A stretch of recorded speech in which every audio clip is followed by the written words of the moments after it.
can't hear. No, okay.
Thank you.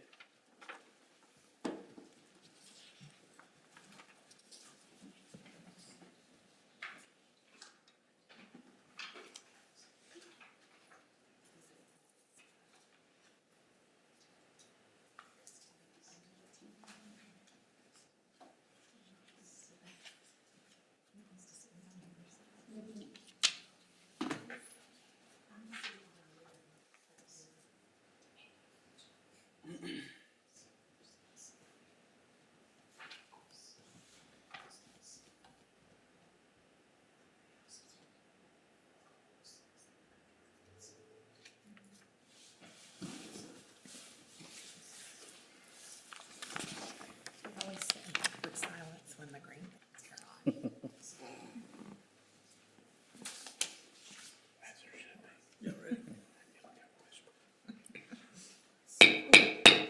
It is now 6 p.m. I'd like to call to order the Planning and Zoning Commission meeting for January 20th, 2026. Roll call, please.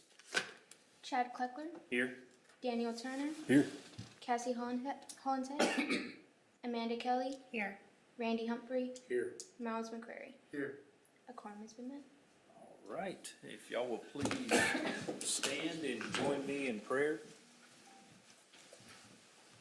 Heavenly Father, thank you for this day. Thank you for this time that we can come together here. Be with us now as we enter into this meeting. Guide us and direct us as we conduct business for the city of White House. In Christ's name I pray, amen. Amen. Please join me in the Pledge of Allegiance. I pledge allegiance to the flag of the United States of America and to the republic for which it stands, one nation, under God, indivisible, with liberty and justice for all. Now for the Texas pledge. Honor the Texas flag. I pledge allegiance to thee, Texas, one state, under God, one and indivisible. Thank you. Please be seated.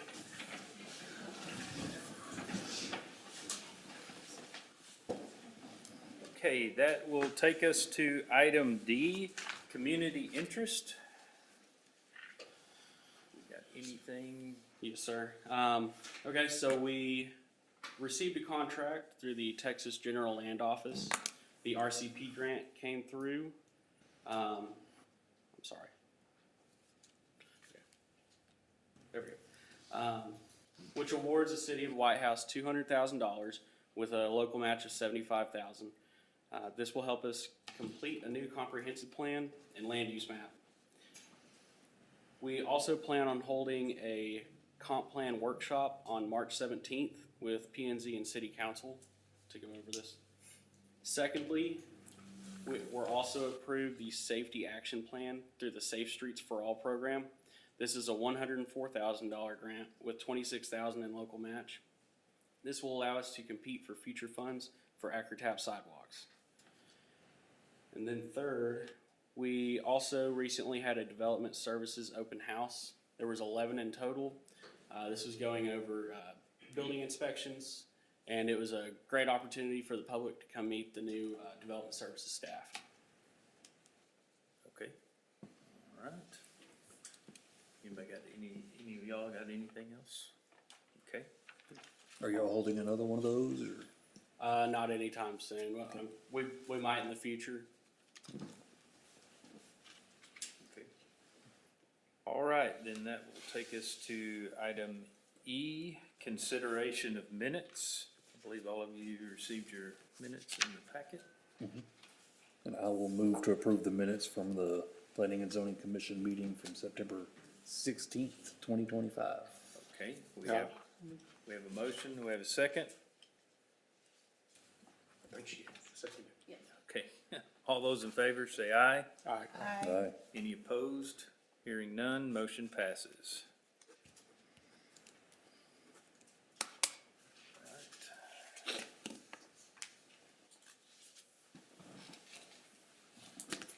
Okay, then that will take us to item F1.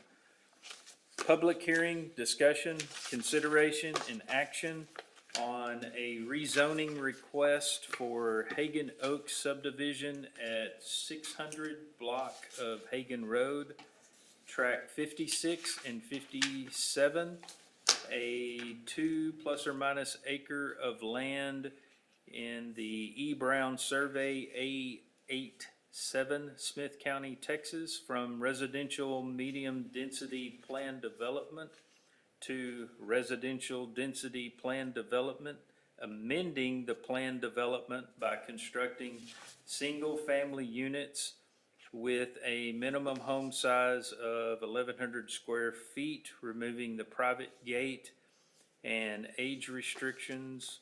Ordinance number 26-0127-01. If you will give us some background on this, please. Yes, sir. This property was sold to a new property owner who is requesting these changes. This property had been previously zoned as residential medium density plan development. The developer is requesting changes in land development, therefore must come back before P&Z and City Council for approval. The requested amendments are changing the age restriction, removing the entry gate, and reducing square footage of each dwelling from approximately 1,600 square foot to 1,100 square foot.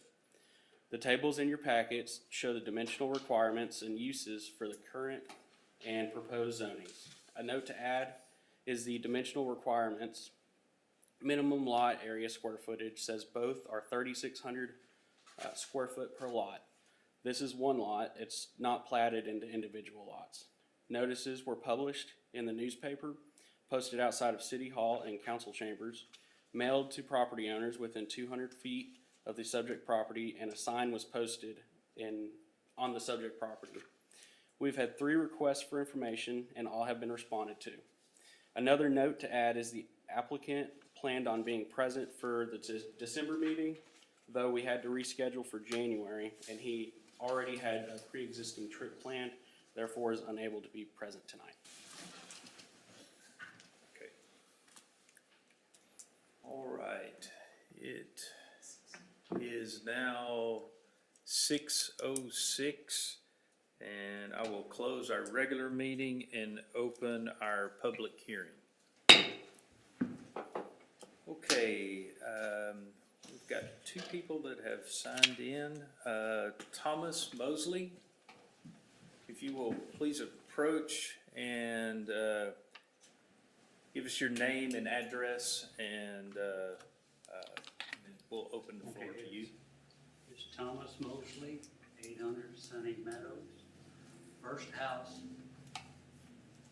on Sunny Meadows on the right that backs to that property.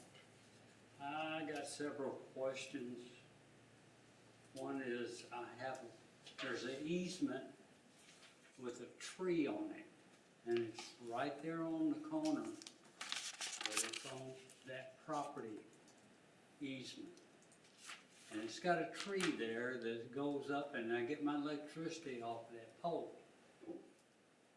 And when it gets bushy, it hits that line. When it hits that line, my lights start blinking and sometimes go out. I'm asking for them to remove that tree and the problem be solved. And there's a wire up in it. The distant property line, is that distance still the same, 15 feet? The rear, yes, 15 feet. Is it gonna be single or 2-story? It's gonna be single. Single? Yeah. I've got Okay, the grading on that, in the back part of it, is pretty high. So if you put a single home there, and you move it closer to Hagan, of course it's gonna go down, but the grading is so steep, and when it rains, it floods half of my backyard. And that's all I got. Okay. All right, Stacy Walker?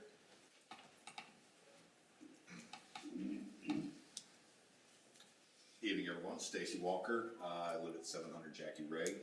That is at the northmost corner of the backside of the property that abuts up to the wooded area behind the nursery. All right, so I'm in the very northmost corner. All right, and it sounds so stereotypical, but this is literally in my backyard. All right, so I have a few concerns with this. He was talking about the grading. Yes, you know, I'm already having issues with the runoff from there. Once they come in and develop, then of course they're going to do things to try to make sure that the new homes that are constructed in there are safe, which is just going to dump more on me. And with it being higher as it is right now, I've had to, grandson and such, jump over that fence to grab balls or planes or whatever as it goes over. I can stand on there how it's graded now and look right into my house, and it's just completely removed any privacy from me at all. I mean, I'm realistic. I know y'all are gonna approve the construction in some way. It's not just gonna be a vacant lot forever. But I would really request that if y'all are gonna do this, that, you know, some sort of consideration be made that the developer has to provide some sort of fencing there, you know. I'd prefer something like about an 8-foot block, you know, something that's gonna give me sound, something that's gonna give me privacy, so that, you know, there is some separation between us, because, let's face it, that's gonna be rental property over here. And if it's that small, it's gonna be lower rent, it's not gonna be, you know, if you're poor, it doesn't mean you're a bad person, but unfortunately, it does tend to less desirables, all right? And I'd like some sort of security, some privacy, guarantees that, if that can be provided. If they wanna build back there, fine, just give us something to separate. All right? And that's basically all I've got. Okay. All right, thank you. Okay. Do we have anyone else? I didn't go quite up paper now, but I have some questions. Okay, if you will come forward and give us your name, address, please. My name is Vicki Lancaster. I reside at 802 Charlie, which is not abutting to any of this. But I'm wondering, what type of homes are these that are being built? Are these still gonna be considered zero clearance, where they are just basically one on top of the other? Is this going to be housing done by income? What exactly is this that they're doing? Because originally, this was going to be a 55 and up, majority owned by the people. There were gonna be a few rentals in there, and now I have no idea what this is.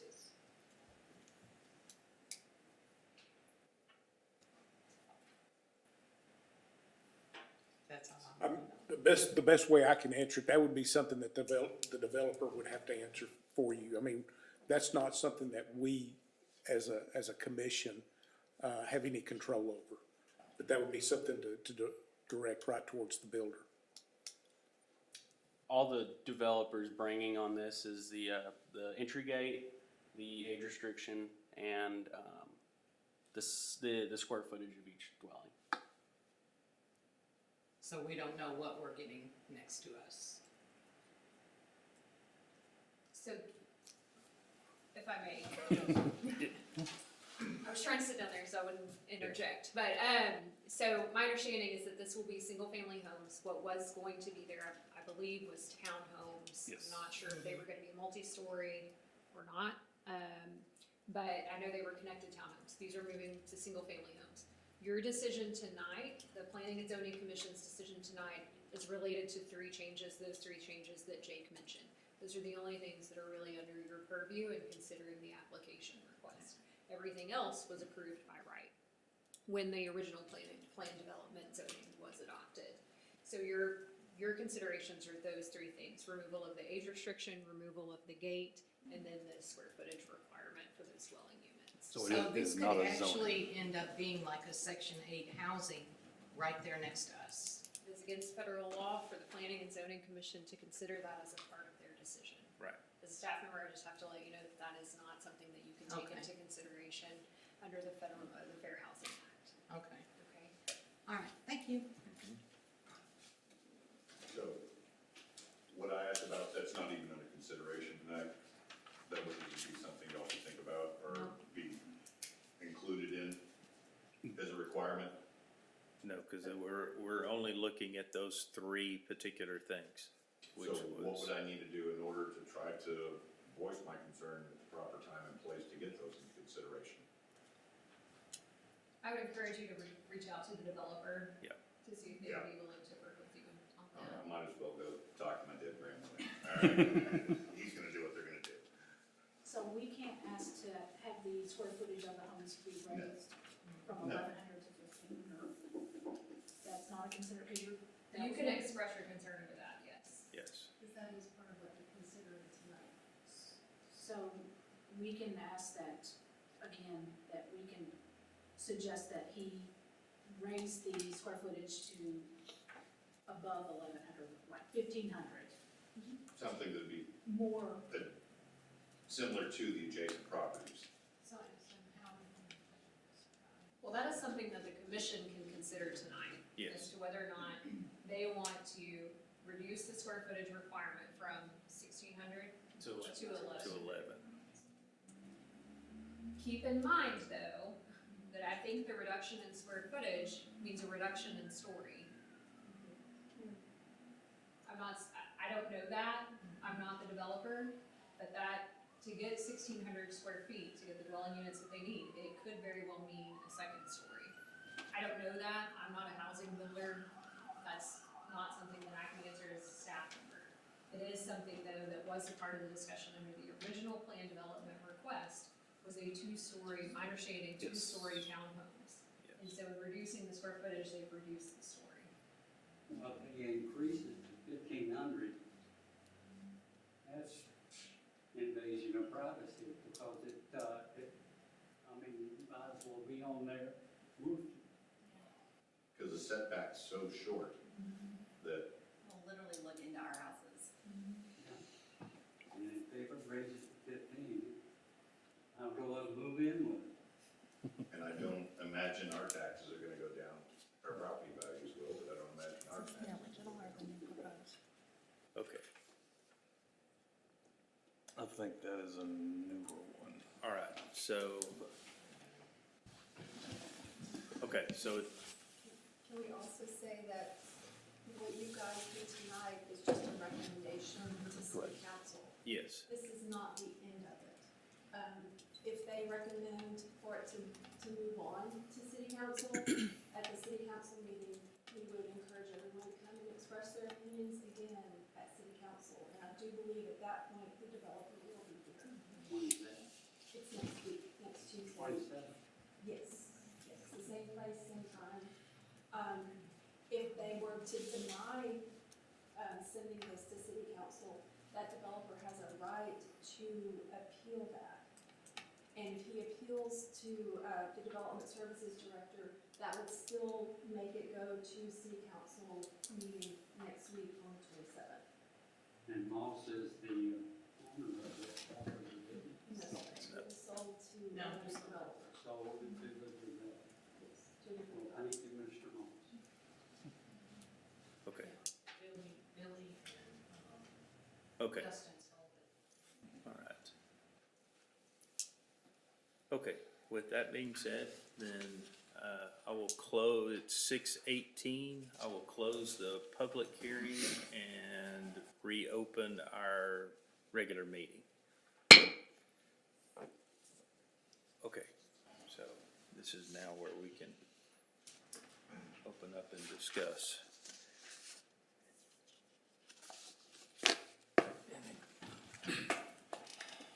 I mean, it's still remaining a residential medium density. The only reason it had the other things was because of the planned development. That is correct.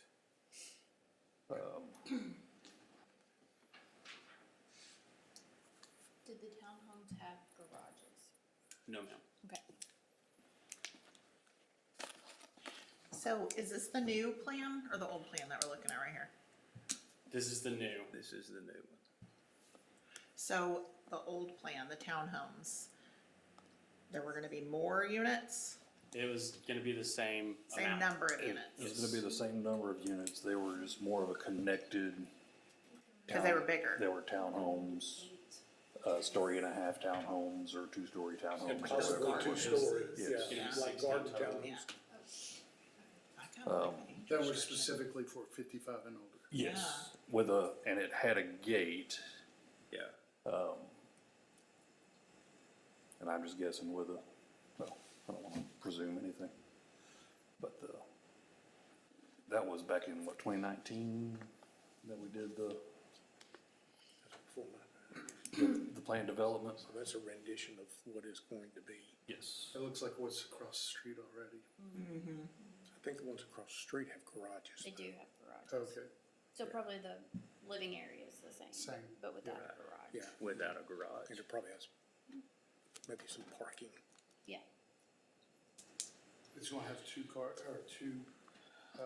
driveway parking and then street parking as well? I would assume. Driveway? I thought it said street only, two street only. Off street, Off the which would street. be driveway. Off the Yeah. street, Which yes, would be a driveway parking. Yeah, that's correct. because they don't have garages. And, I mean, it costs more to build what's across the street now anyway, so. Sure.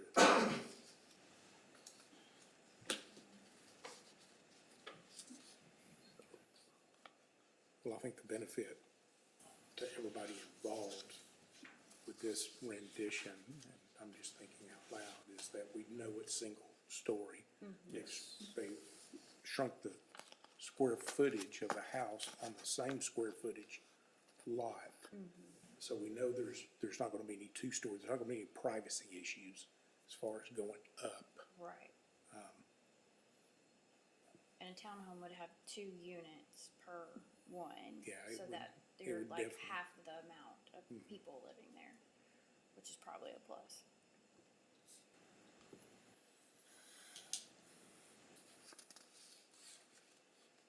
Yep.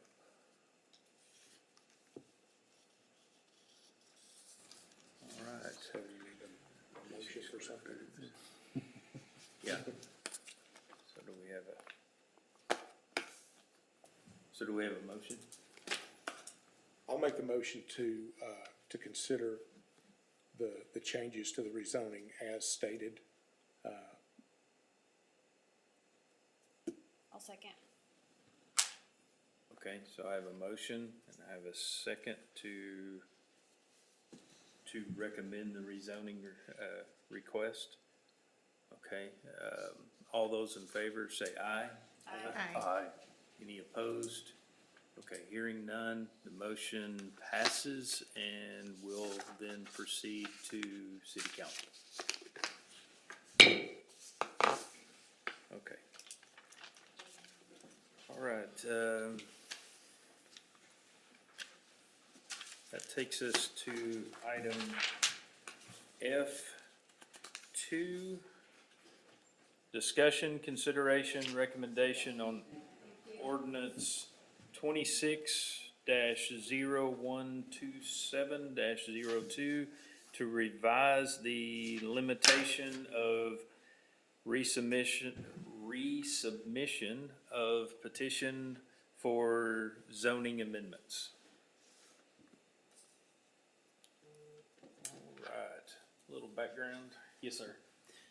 Cities across Texas commonly limit how often a denied rezoning request can be resubmitted, with most using a 6 to 12 month wait period to prevent repetitive filings that drain staff time and force nearby property owners to repeatedly attend hearings on the same issue. The proposed amendment brings our process in line with regional best practices, reduces unnecessary burdens on surrounding property owners, and still gives developers a clear, good faith path to refine proposals based on feedback. The goal is to protect the public from repetitive cases while maintaining a fair, predictable process that encourages improved collaborative development.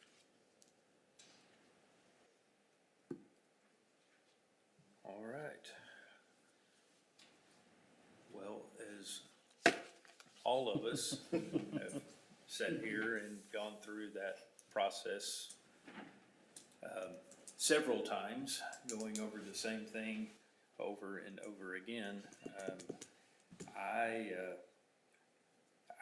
really like this. Giving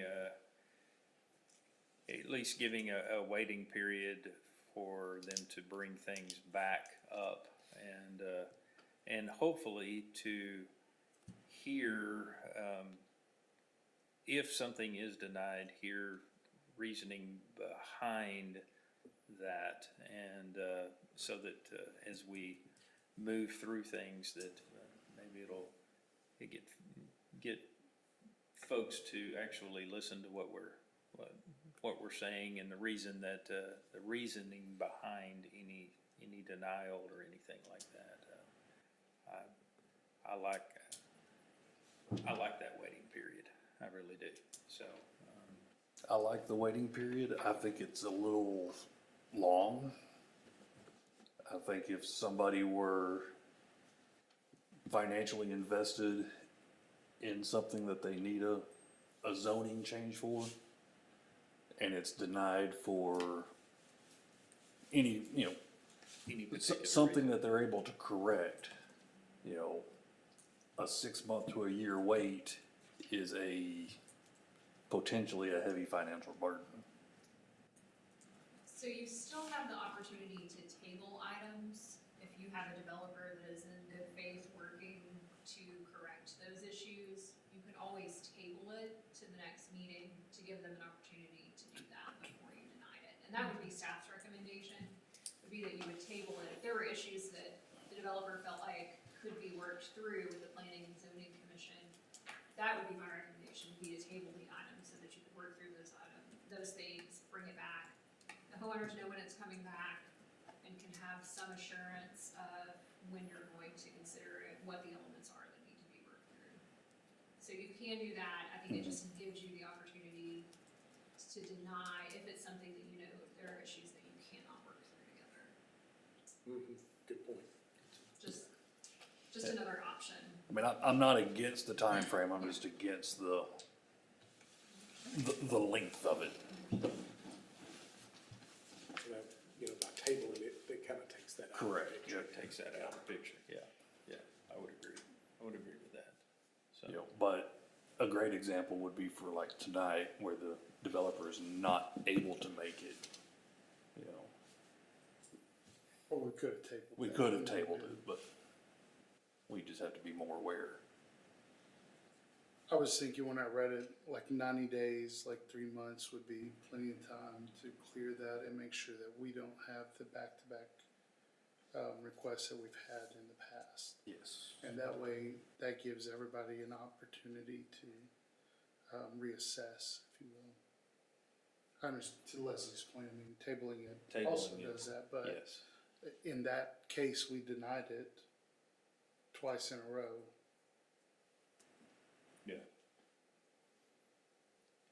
yeah. 1 month and then turned around the following. Did it the following month, Correct. as if there was a 90-day or three meeting period or whatever you want to call it. And I think that's a reasonable amount of time. I think 6 months is, in my opinion, too long. Especially when you're talking, we want people building in White House. We want opportunities coming to White House. Yes.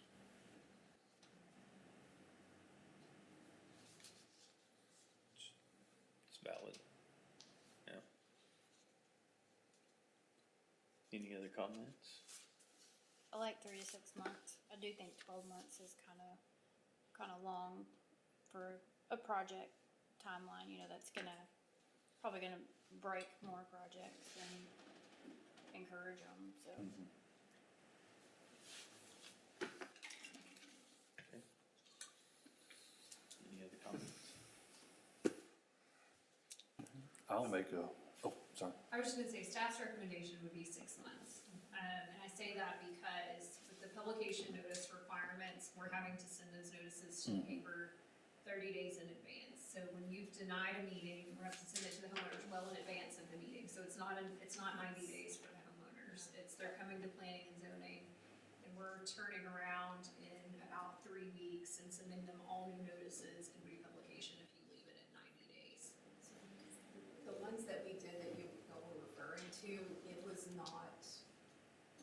It's not 90, It's not maybe 90 90 days days. between meetings, but it's No. not, it doesn't feel like 90 days to those property owners that are getting those notices. Right. Because you're getting the notice, you're seeing it go up, you're coming to a meeting, And you're. 2 to 3 weeks later, you're turning around and getting another notice. Yeah. So, just from the homeowner's perspective, I don't know that 90 days gives the relief that you're looking for. So does our motion tonight put a timeline on it? Like 6 months, 7 months? Yeah, Or do we give a time frame? The ordinance has a year in it, so. And you could recommend that be changed Yeah. to 6 months. Yeah. And you Yeah. could approve that to go to city council tonight. Tonight? Yes. Okay. You just need to put that in your motion. Okay. All right, do I have a motion? I'll move to send a recommendation of approval of ordinance 260127-02 by the city council with the change of a 6-month period. Okay, I have a motion. Do I I'll have second that. I have a second. All those in favor say aye. Aye. Any opposed? Nay. Okay, Who was the second? I'm sorry. Daniel seconded, so but, we have, motion does, pass.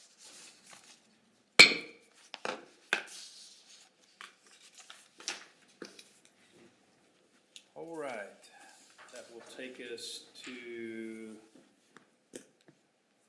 item F3, discussion, consideration, recommendation on ordinance 26-0224-XX, repealing and replacing chapter 116 in the Code of Ordinances and establishing updated regulations for mobile food units and mobile food parks.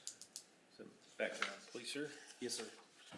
During the 89th Texas Legislature, Texas House Bill 2844 was passed, updating regulations regarding mobile food units within municipalities.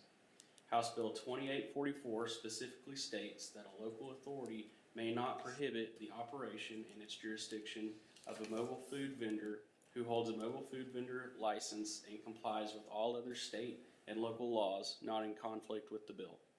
It applies to an ordinance, rule, regulation, policy, or procedure adopted before, on, or after this bill's effective date, thus preempting any city regulation that conflicts with the bill. All updates are highlighted in the attached ordinance, and also this ordinance has been reviewed by the city attorney. All right. Okay. Questions, comments?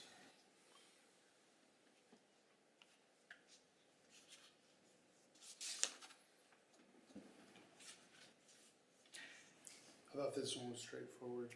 It's just, I would agree. And this brings us in line with the new state laws. So, okay, and I will take a recommendation. I will recommend approval, make a motion to recommend approval of ordinance 26-0224-XX by the city council. Okay, I have a motion. Do I have a second? second. I have a motion. I have a second. All those in favor say aye. Aye. Any opposed? Hearing none, motion passes. Okay, and that will take us to item F4. Discussion, consideration, and recommendation on ordinance 26-0224-XX, high-risk commercial use, amending the City of White House combined zoning ordinance by establishing regulations governing high-risk commercial uses, including vape shops and credit access, payday / auto title businesses. Okay. So we're just going to, we're presenting this tonight before you, but we're gonna bring it back up at a future date to give y'all some time to look at it. So the City of White House has experienced increased interest in certain commercial uses that present heightened secondary impacts, specifically vape shops and credit access businesses such as payday and auto title lenders. These uses have been associated with increased youth exposure, impacts on vulnerable populations, and compatibility concerns with nearby residential and commercial areas. As a home rule municipality, the city may regulate land use and operate business operations to protect public health, safety, and general welfare. The proposed ordinance establishes zoning, spacing, and operational standards through a special use permit process to manage location and reduce adverse secondary effects. This was also reviewed by the city attorney. Okay. So, as Jake stated, this is coming in front of us to give us an opportunity to discuss it, talk about it, things like that.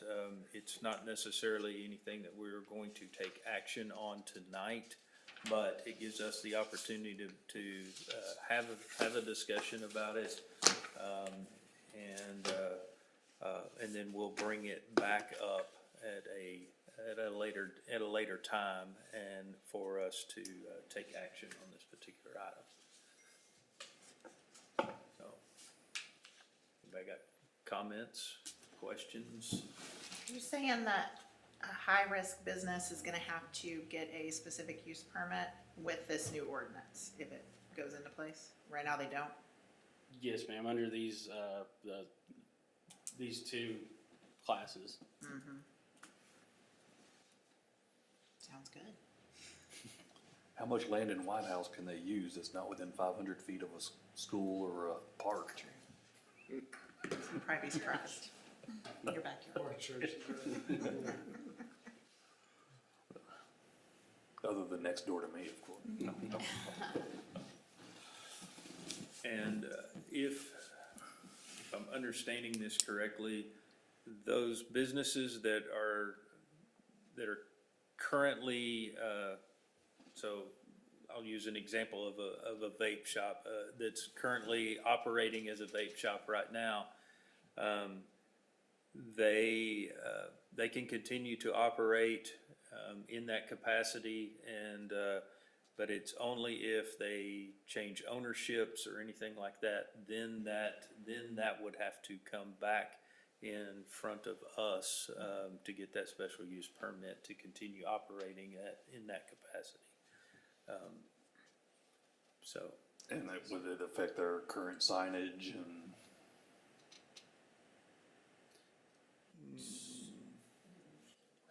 Would that affect their current signage?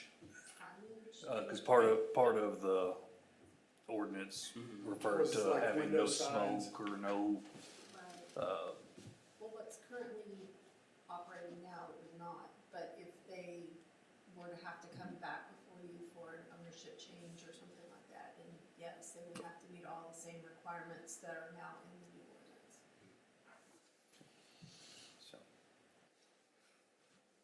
So anyway, that's, anybody got any additional questions about that? What brought this up, or was there something that happened? No, sir, we actually looked at, other cities, which we pulled this from, there was, I think Lufkin, and there was another city. I have that attached.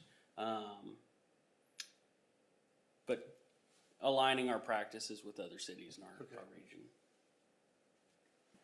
could this be written in a way to expand,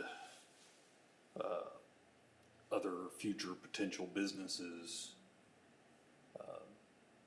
dispensaries, if the state ever approves all of that? Yes, sir. Insofar as that we would be in compliance with state law. Right? Yes, yes, Yes. yeah. Yeah.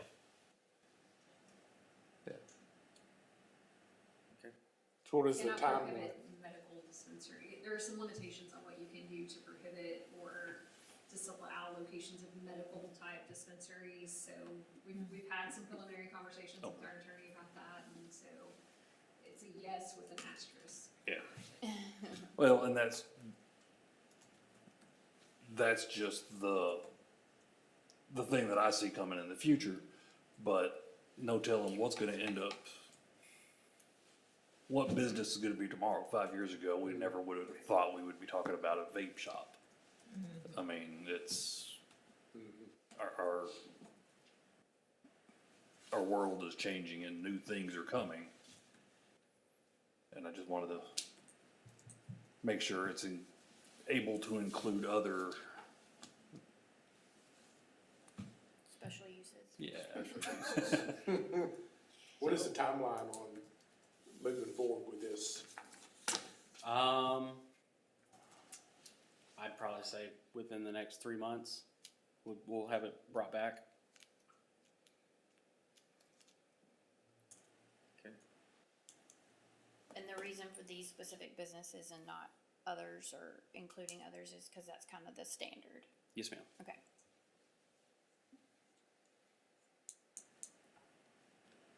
Okay. Okay. All right. So no motions there, it's just informational, Correct. correct? That's right, that's right, yeah. It's just to get it in front of us and so that we could have a discussion about it at this time, so, okay. All right, then that will take us to item G, the administrative reports.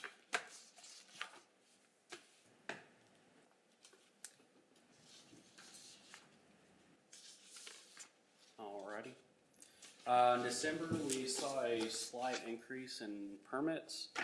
We anticipate it to increase more in January, with Forestdale Phase 8 wrapping up, and the Villas on Main and Park Meadows as well. We're also anticipating construction for the Beach Club Car Wash, and that'll start this spring.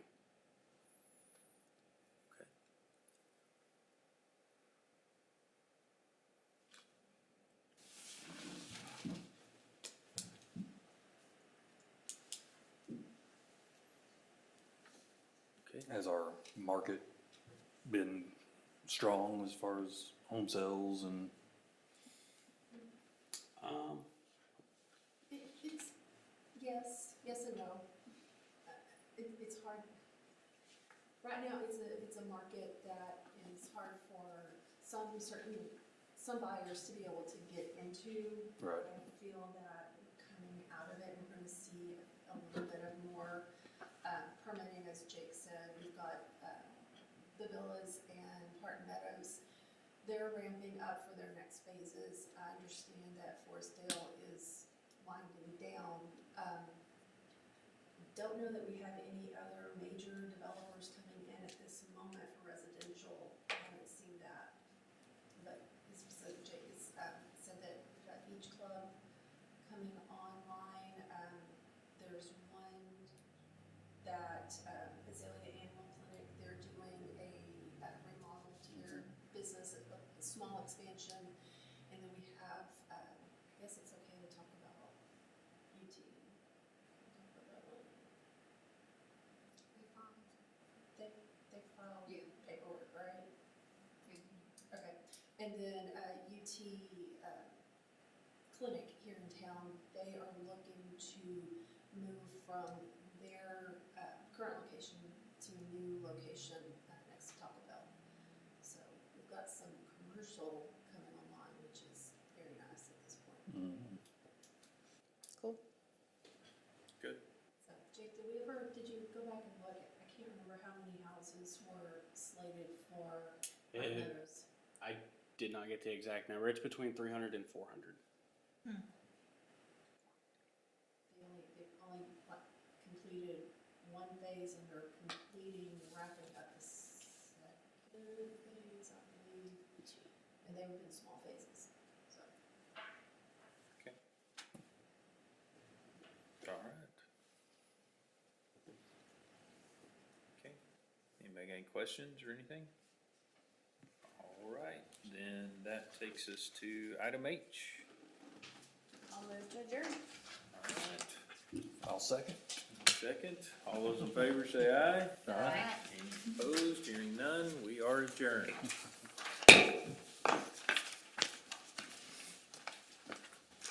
One of these days, I'm gonna oppose the adjourn, just to put the name on the list. Thanks, guys.